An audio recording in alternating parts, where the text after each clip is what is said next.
Eu fui para Canção Nova em outubro do ano passado e lá eu busquei uma oração para uma pessoa, pela minha irmã, e eu buscava respostas ali e sem saber, né, o que estava para acontecer. No entanto, a pessoa que estava pregando falou que tinha uma pessoa com tumor e que ia ficar tudo bem. E isso foi a minha força, porque eu não tinha noção do que estava para acontecer. Eu saí de lá, cheguei em casa, ele se questionou de dor de cabeça, mediquei, a dormência na perna, passou em 10 minutos, procurei o pediatra na segunda-feira e demora um pouco a Unimed autorizar a ressonância. Na terça-feira, ele não conseguia abrir o olho de tanta dor de cabeça. Eu peguei ele e fui para a Unimed.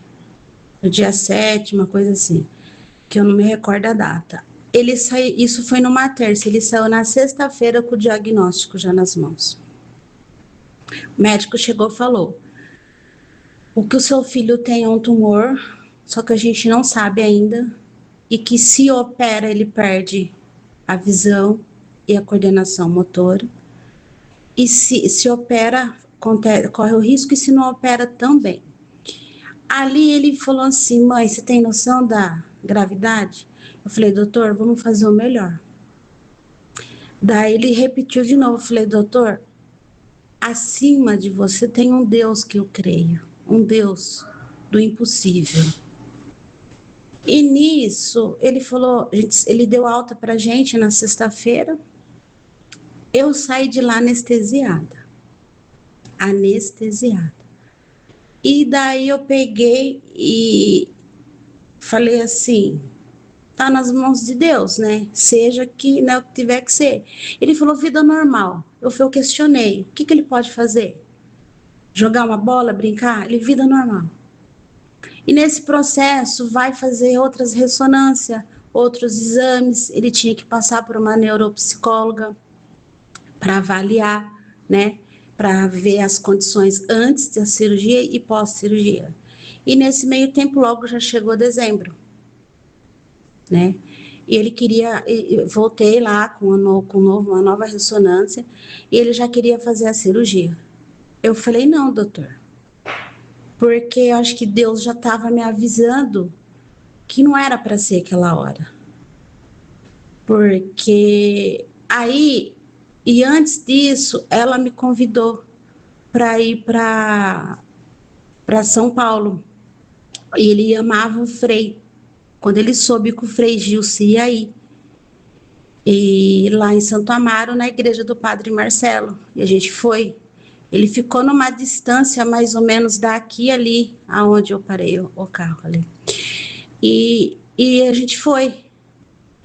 Ele ficou encantado. Ele fala: nosso carequinha, é o nosso carequinha. Ele ouvia as músicas do Frei Gilson e amava. E sempre calmo, pleno.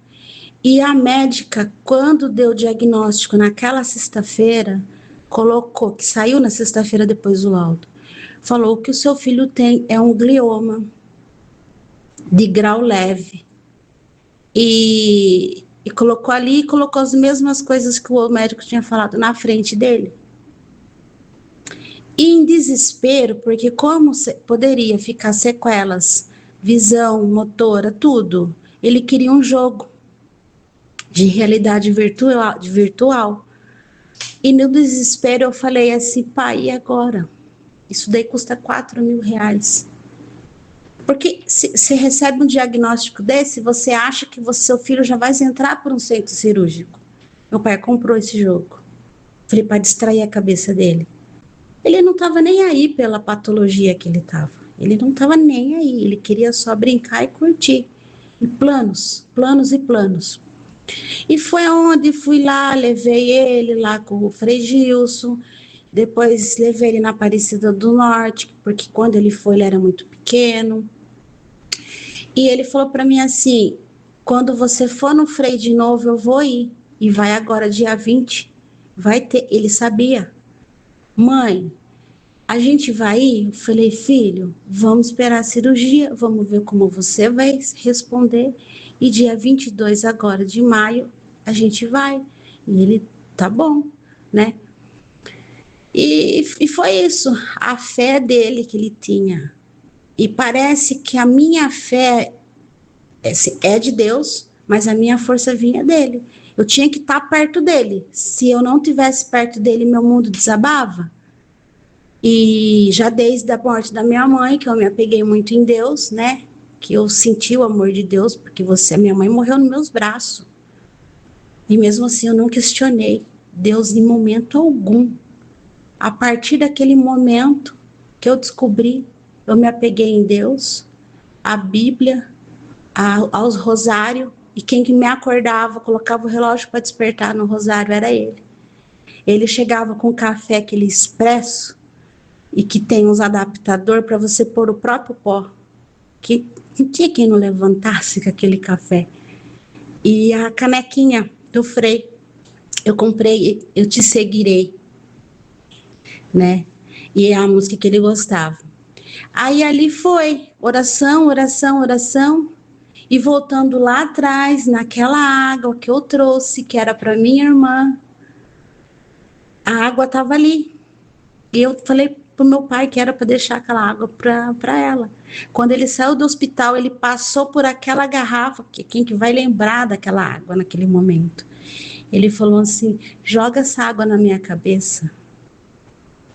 E desde então, sempre, toda noite, ele tomava um golinho daquela água e eu colocava na cabeça dele esta água.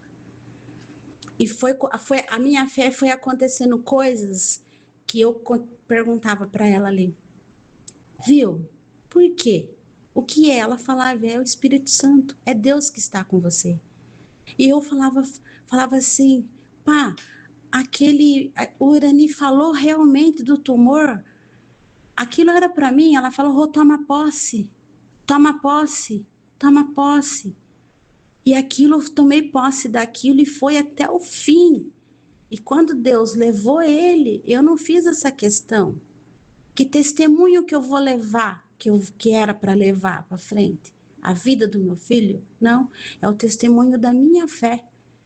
Que mesmo através da minha dor de ter levado meu filho, recentemente, 3 anos, a minha mãe, e isso para mim não mudou. A minha fé continua, Deus está comigo a todo momento. E ele faleceu, o enterro dele foi na terça-feira. Desde lá para cá eu não estou medicada, é a base da fé. E as minhas orações estão ali. A Bíblia é difícil de ler, de ter um entendimento de ler uma Bíblia. Você lê e entender, entendeu? E eu, mesmo assim, eu busco o entendimento. E para não estender muito isso, eu poderia trazer as minhas anotações do que Deus falou comigo em 6 meses.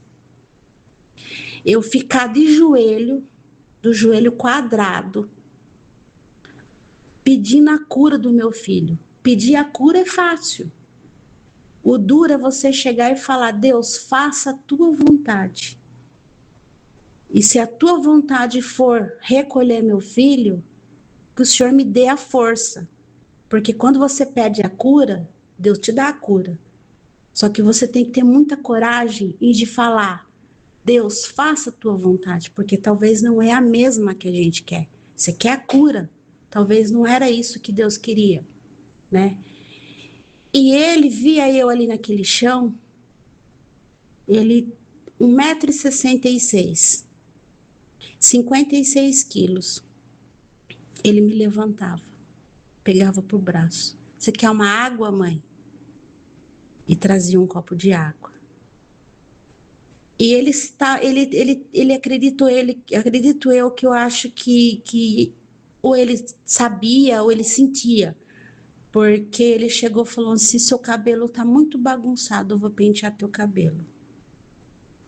Aí ele começava a pentear meu cabelo. E os 6 meses, 7 meses em oração, ele comigo vivenciando tudo isso. Ele com o terço, mas como ele é criança, tem dia que não é. Ele com o terço, eu falava, Nossa Senhora Aparecida, ele, rogai pela minha cura, né? E a Virgem de Guadalupe, que é a Nossa Senhora que o Frei é devoto. Eu falava também, ele falava, rogai pela minha cura. Fiz o terço para ele, ele tem o terço, tinha o terço dele. E teve uma vez, e nisso eu sempre fui pedindo os dons do Espírito Santo. Eu falava, Deus, me dá o dom do Espírito Santo, né? E eu fui fazer a oração para ele. E eu ponho a mão na cabeça dele, ele segurou o terço, e a água que eu trouxe, que na verdade, que era para minha irmã, ficou para ele. Eu trouxe ele com a água, e eu fazendo a oração para ele, orando em línguas com a música do Frei Gilson, Espírito Santo. Ele com o olho fechado. A hora que eu terminei a oração, o olho dele vermelho e me fala assim, por um minuto eu senti Deus e Nossa Senhora e uma turma inteira atrás de nós. E uma coisa que não me sai da cabeça, que eu falei para ele era muito assim carinhoso, muito brincalhão, respeitoso, mas ele era muito sarrista. E eu tinha um sonho desde quando a minha mãe faleceu, que eu queria fazer o caminho da fé. É o meu sonho fazer o caminho da fé. Para que fazer o caminho da fé? Deus levou a minha mãe. Não, fazer o caminho da fé para agradecer a força que ela me deu. E eu comecei a ver isso, comecei a ver, pesquisar como funciona. A mulher segurando o cajado, chorando, porque é muito doloroso, né? É emocionante, mas é muito cansativo. Ele olhou para mim e falou assim, eu falei, olha filho, que dó. E ele fala para mim assim, mãe, a gente tem que sofrer como Jesus sofreu. Senão a gente não é digno da nossa salvação. Ele falou isso. E saiu. Eu falei, onde você aprendeu isso? Não preciso ver. Eu vejo o seu sofrimento de joelho orando por mim. E uma fé imensa. E eu não sabia disso, eu fiquei sabendo no dia que ele já estava lá entubado. Meu pai chegou para ele e falou, filho, você tem medo de fazer essa cirurgia? Ele falou, não. Ele falou, por quê? Porque eu vou ficar famoso. E eu sei entender. Uma criança tímida, que não saía em foto, não tirava foto nem comigo, só conversava com pessoas com quem ele conhecia. Se eu mandava ele na padaria, ele ia todo assim, de cabeça baixa. E o que ele quis dizer com isso? De que queria ser famoso. Para uma família simples, uma família que não é conhecida, e deu essa repercussão que tem as mensagens até para os Estados Unidos, que vieram falar para mim, no caso, ela também comentou, lá em Portugal, região, e a única postagem que eu fiz, contando o estado clínico dele, porque era muita gente perguntando dele, né? E aí eu fui ver essa proporção, porque eu estava lá na UTI uma semana, sem ver a luz do dia, porque lá não tinha janela, tudo fechado. E minha amiga me manda mensagem falando da proporção que estava. Eu cheguei e falei assim, aí me liguei do ser famoso. E eu acredito que a missão que Deus me deu é que mesmo na dor, independente de qual for, não desistir da fé e não desistir de Deus e não questionar. Porque o meu filho ficou entubado, ficou uma semana ali, lutando pela vida, uma semana ouvindo a música Eu Te Levantarei, do Frei Gilson, que era a que ele mais gostava. Eu colocava no fone de ouvido e para ele ouvir. E para uma mãe chegar, e eu falei ainda assim para ele, mãe, como que é o processo? Expliquei. Aí ele, mãe, o que é ficar numa UTI? Cheguei para ele, filho, tem muitas pessoas que têm o dom de quando tá numa UTI, ver Jesus, ter experiência. Aí ele falou assim, então eu quero. Agora que eu quero, porque pelo menos eu vou ter história para contar. E no ouvidinho dele, eu falei para ele, filho, eu sei que você está com Jesus. Você tá gostando de ficar aí? Se você quiser voltar, a mamãe te ama e a gente vai viver tudo o que a gente planejou. Mas se você quiser ir, pode ir, descansa. A mamãe vai ficar bem. Quando eu falei essa oração, quando eu falei isso para ele no ouvido dele, correu uma lágrima do olho dele, eu sequei, assim. E até a hora que a médica me fala, seu filho não tem mais vida. Minutos antes ele deu uma mexidinha no dedo, segurando a minha mão.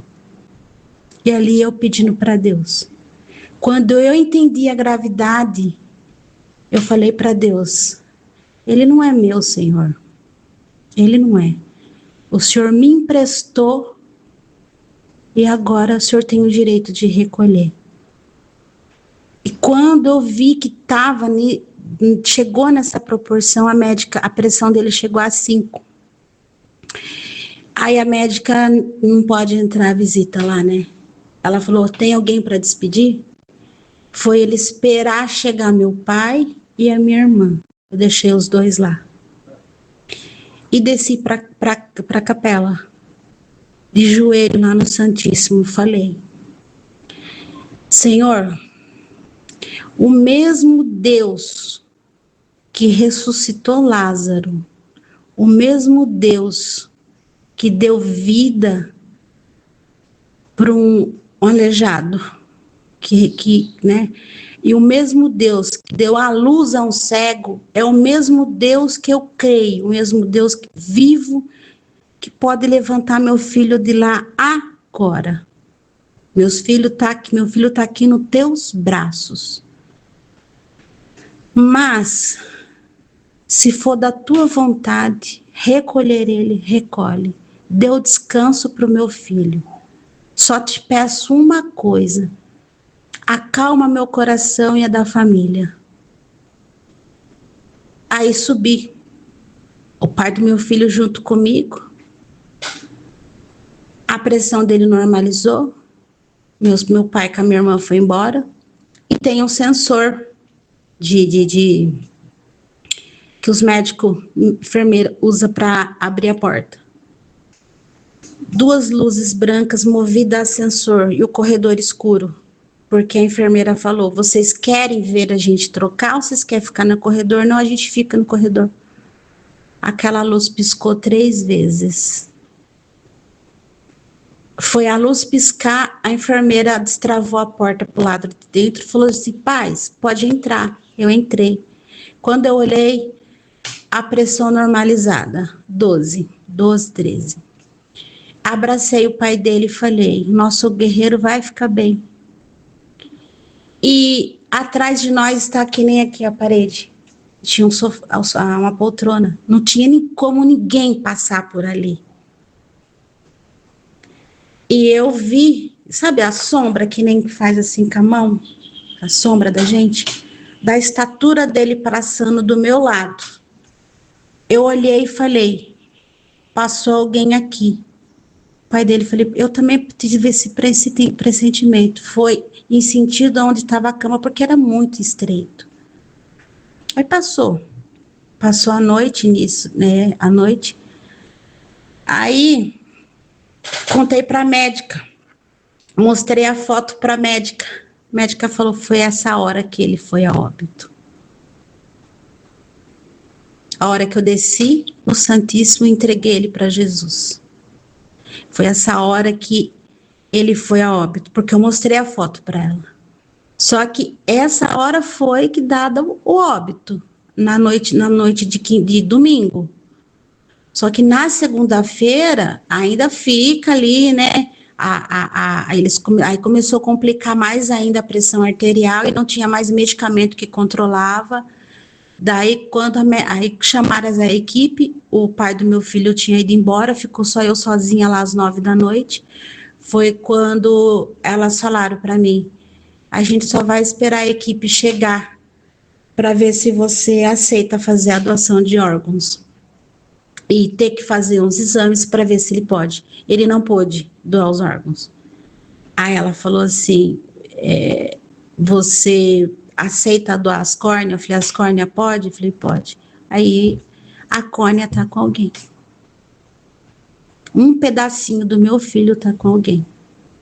Foi dois momentos. Foi quando o médico chegou, porque a gente percebe a expressão deles. Quando ele veio e falou: seu filho tem 90, eu falei: quantas porcentagem afetada que teve por conta da convulsão? Ele falou: eu não trabalho com porcentagem, mas eu vou te falar, 95%. Num dia, que eu não me recordo os dias, que foi muito assim. No outro dia seguinte, ele falou: mãe, fez assim para mim, em uma semana a gente vai ver como que vai ficar isso. Aí foi onde eu postei: meu filho tem uma semana e 1%. Mas quando o médico chegou e falou que ele tinha morte cefálica praticamente de 95%, eu cheguei em casa e ali eu desmontei, ali eu gritei, ali eu chorei, tudo, mas momento algum eu questionei Deus. Por que Deus não ouve essa palavra da minha boca? Chorei. Meu pai falou: que seja feita a vontade de Deus. Aí fomos todos para lá. Esse foi o momento mais dolorido. Saber que porque ali era um milagre. Se meu filho tivesse acordado naquela hora que eu supliquei ali seria aquele milagre que eu vou falar, porque pela medicina ele não tinha, já tá morte cefálica, né? E foi quando o médico chegou e falou assim, a médica chegou na equipe e falou: olha, a equipe tá vindo aí para fazer o protocolo, você vai aguardar ou você vai embora? Falei: quantas horas demora? 4 horas. Não, eu vou embora. 4 horas para fazer todo o protocolo, todo o atestado ali, retirar a córnea, fazer de tudo, para depois eu voltar. Foi a hora que eu entrei no quarto. Eu nunca vivenciei isso, nem com a minha mãe, porque quem acompanhou minha mãe foi minha prima. A hora que entrou no quarto, eu e o pai dele, porque entrou de 2 em 2. O pai dele tirou o lençol branco e viu ele lá. Aí a minha ficha caiu assim. Ele era meu companheiro. Eu não sou de sair de casa, sou separada. Eu não sou sair de casa, sou solteira, não tenho vida social. A minha vida é trabalhar, era buscar Deus e Ele. Eu chegava do trabalho, eu trabalho em casa mesmo na frente, eu chegava do trabalho e falava: o que você quer comer? Hoje eu quero uma pizza, hoje eu quero um lanche.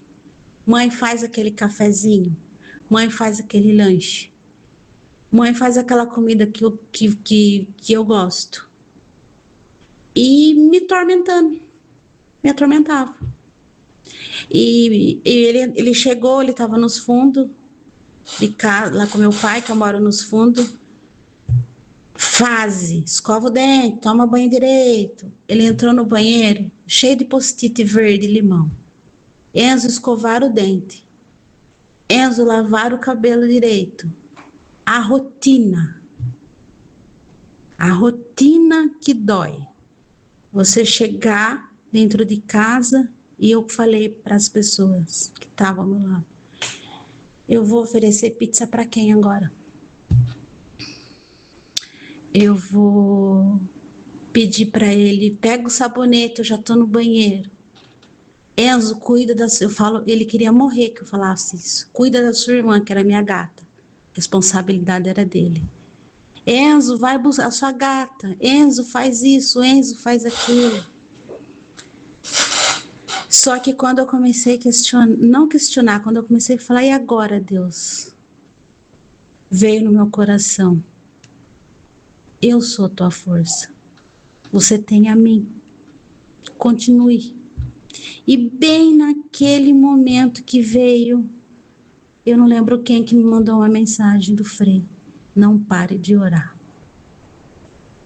Aí eu postei. E ele é meu único filho. Já estou com 45 anos. Não tenho a possibilidade de querer outro. Para suprir, né? Muitas pessoas pensam assim. E hoje eu falei para ela, falei para o meu pai, falei para uma outra amiga nossa que eu fui visitar ela, que ela se machucou. Falei, na minha veia corre sangue e fé. Pode parar o sangue, pode parar o que faz. Na minha veia não pode parar de correr a minha fé. Porque senão eu desmonto. E se eu tô aqui de pé hoje, comendo, todo mundo pergunta, você tá dormindo? Meu pai fala, deita e ronca. Porque é minha fé. E desde lá de trás eu sinto que eu tenho um chamado. Mas eu não questionava Deus por que desse chamado. Eu não sei cantar, não sei falar bonito. Eu leio a Bíblia, eu entendo só para mim. Não sei, mas eu sinto que eu tenho um chamado com Deus. E ontem eu falei para o meu pai, falei assim, se Deus me der essa permissão, porque eu peço para ele os dons do Espírito Santo, se ele me der essa permissão, eu sigo ele, da mesma forma que ele chamou os 12 apóstolos, segue-me. Se ele me der essa permissão, eu vou seguir, para ajudar novas mães, pessoas que passam por isso, que passaram por isso, que a morte não é o fim. Entendeu? É dolorido, é doloroso, mas a morte não é o fim. E o amor que eu tenho em Deus, e parece assim uma coisa, né? Quando que foi feita a série The Chosen? Assisti a série inteira do The Chosen. Voltei a assistir de novo. E lá eu entendi muito, muito. E o amor que eu tenho por Deus foi tudo por conta, já vem lá de trás, sofrimento com mãe, muitas coisas que aconteceram na minha vida. Eu já perdi dois bebês, 2 gestações. Já era para estar com 20 anos e 15. E agora meu filho. E eu falei, eu não vou desistir. Não é porque eu perdi meu filho, não é porque está acontecendo tudo isso, que eu vou desistir. E a minha fé. E a minha fé, e eu falo para Deus, me dê direção, eu não sei para que caminho, o que eu vou usar. Se é igreja, se é grupo de oração, se são viagens, se é Facebook, os meus stories, internet, tudo. Eu fiz um vídeo do meu filho na maca, sem expor ele. Na maca, na cama lá do hospital. Deu 12 mil visualizações. Uma mensagem linda de fé. Eu não quero usar a morte dele para me ficar assim, se ser vítima, ser nada. É para mostrar para as pessoas que mesmo na dor, Deus está ali com você, te sustentando.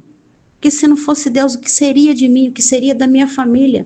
Porque em menos de 3 anos eu perdi meu filho. Agora é eu, o meu pai e a minha irmã. Eu sim agradeço a todo mundo, a todos, mães que não me conhecia, sabe? Pessoas que foram me adicionando, que estavam sentindo as minhas dores, mães que já passou por isso, né? Eu agradeço a todo mundo.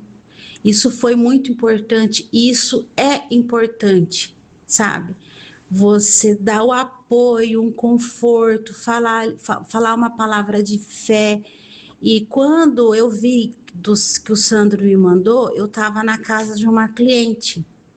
E foi tão lindo isso, porque essa cliente é uma senhora de 70 e poucos anos, porque para quem não, né, sou manicure, e eu vou na casa dela.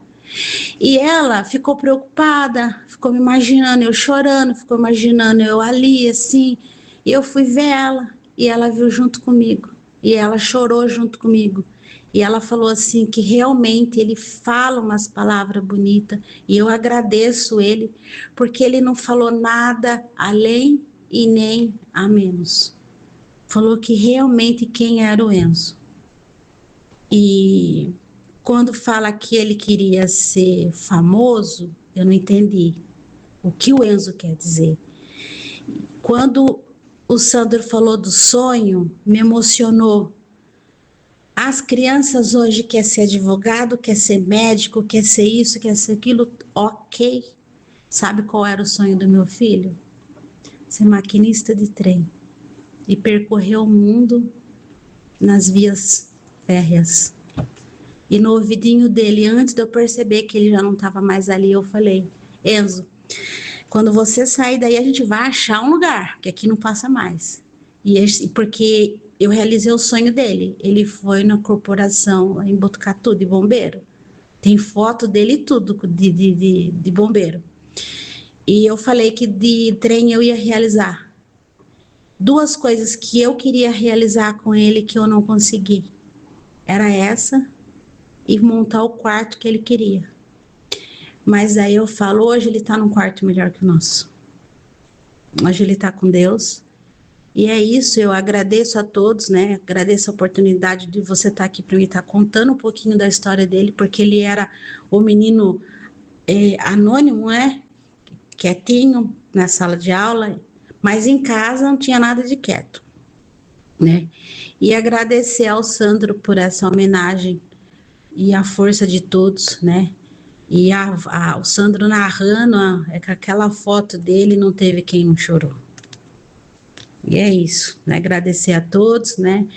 E que a minha história, o que aconteceu com a minha família, sirva de lição para muitos. Amar as pessoas enquanto estão aqui, dar valor à vida, se apegar em Deus, porque sem Ele a gente não é ninguém. E é isso.